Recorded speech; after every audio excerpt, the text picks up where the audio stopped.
अगर आपने 10th पास कर लिया है या फिर आपने 2 सालों का ITI पास का सर्टिफिकेट लिया है और आप बहुत लंबे टाइम से रेलवे की वैकेंसी का इंतजार कर रहे थे, तो शायद अब आपका इंतजार खत्म हो गया है, क्योंकि ICF यानी कि इंटीग्रल कोच फैक्ट्री चेन्नई ने 1000 से भी ज्यादा पदों पर ना भर्ती निकाल दी है। और अच्छी बात तो ये है कि जो भी ITI पास कैंडिडेट्स है या फिर 10th पास कैंडिडेट्स है, सिर्फ वही इस भर्ती के लिए अप्लाई कर सकते हैं, दूसरे बच्चे इसके लिए अप्लाई नहीं कर पाएंगे।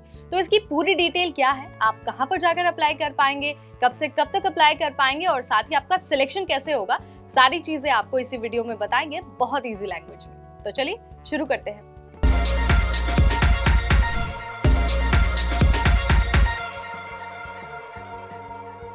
हाय एवरीबॉडी, मैं हूं नेहा, आपके साथ आपकी होस्ट, और नौकरी वाले सेगमेंट के साथ एक बार फिर से हाजिर हो गई हूं।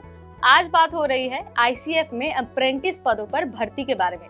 देखिए, कारपेंटर, फिटर और वेल्डर जैसे बहुत सारे पदों पर भर्ती निकल गई है और उसके लिए एप्लीकेशन का जो प्रोसेस है ना, वो भी शुरू हो गया है। तो अगर आपको अप्लाई करना है, आप 10th पास हैं और आपने ITI पास का सर्टिफिकेट हासिल किया है, तो आप अभी इसी वक्त ऑफिशियल वेबसाइट pb.icf.gov.in यहाँ पर जाकर अपना एप्लीकेशन फॉर्म सबमिट कर सकते हैं और उसके बाद ये जो अप्रेंटिस की भर्ती प्रक्रिया है ना, उसका हिस्सा बन सकते हैं। तो देखिए, सबसे पहले तो आपको इस बात की जानकारी होनी चाहिए कि आप एलिजिबल हैं या फिर नहीं हैं, यानी कि एजुकेशनल क्वालिफिकेशन और एज लिमिट क्या होनी चाहिए। जो भी कैंडिडेट 10th पास है और रेलेवेंट ट्रेड में उन्होंने ITI पास का सर्टिफिकेट हासिल किया है, वो सभी इसके लिए अप्लाई कर सकते हैं। बट कंडीशन ये है कि जो भी कैंडिडेट कोविड के दौरान 10th पास थे, उन सभी को 9th की मार्कशीट अटैच करनी होगी while filling the application form. आपको इस बात का ध्यान रखना है, अगर आप 9th की मार्कशीट अपलोड नहीं करते हैं तो आपका जो एप्लीकेशन है ना, वो एक्सेप्ट नहीं होगा।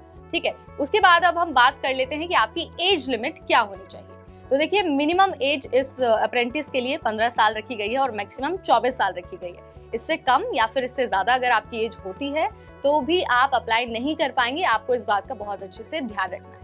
अगर आप एजुकेशनल क्वालिफिकेशन को कंप्लीट करते हैं तो वेल एंड गुड, लेकिन अगर आप एज लिमिट की क्राइटेरिया में फिट नहीं होते हैं ना, तो आप अप्लाई नहीं कर पाएंगे। और अगर आप फॉर्म भरने की कोशिश भी करते हैं ना, तो भी आपका फॉर्म एक्सेप्ट नहीं होगा। सो अच्छा होगा कि आप ना फॉर्म भरने से पहले एक बार जो डिटेल नोटिफिकेशन है ना, उससे गो थ्रू हो जाइए, ताकि आपको कोई कंफ्यूजन ना रहे और आप ना फॉर्म भरते वक्त किसी तरह की कोई गलती ना करें।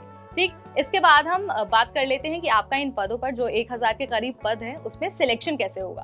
तो देखिए, सिलेक्शन के लिए सबसे अच्छी बात है कि आपको कोई रिटन एग्जाम नहीं देना है। जो आपने पहले ITI में और क्लास 10th में मार्क्स स्कोर किए हैं ना, उसी के बेसिस पर आपकी एक मेरिट लिस्ट तैयार की जाएगी और 50% मार्क्स आपके 10th के देखे जाएंगे और 50% मार्क्स आपके ITI के देखे जाएंगे। उसी के बेसिस पर एक मेरिट लिस्ट तैयार की जाएगी और मेरिट लिस्ट में जिन भी कैंडिडेट्स का नाम होगा, उन सभी को इस अप्रेंटिस के लिए चुन लिया जाएगा। सो जो एक्स ITI वाले बच्चे हैं ना, उनको 1 साल की ट्रेनिंग दी जाएगी और जो फ्रेशर बच्चे हैं, उनको 2 सालों की ट्रेनिंग दी जाएगी।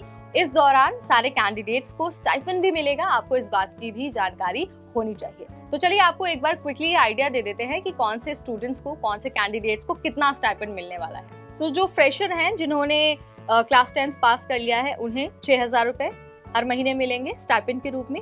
वहीं जो फ्रेशर्स हैं, जिन्होंने 12th पास किया हुआ है और वो इस अप्रेंटिस का हिस्सा बनेंगे, उन्हें हर महीने 7000 रुपए मिलेंगे। और जो एक्स ITI वाले बच्चे हैं, सिलेक्शन के बाद उन्हें भी 7000 रुपए पर मंथ मिलेंगे। सो ये स्टाइपेंड है और हमने आपको एजुकेशनल क्वालिफिकेशन भी बता दिया, सिलेक्शन का प्रोसेस भी बता दिया।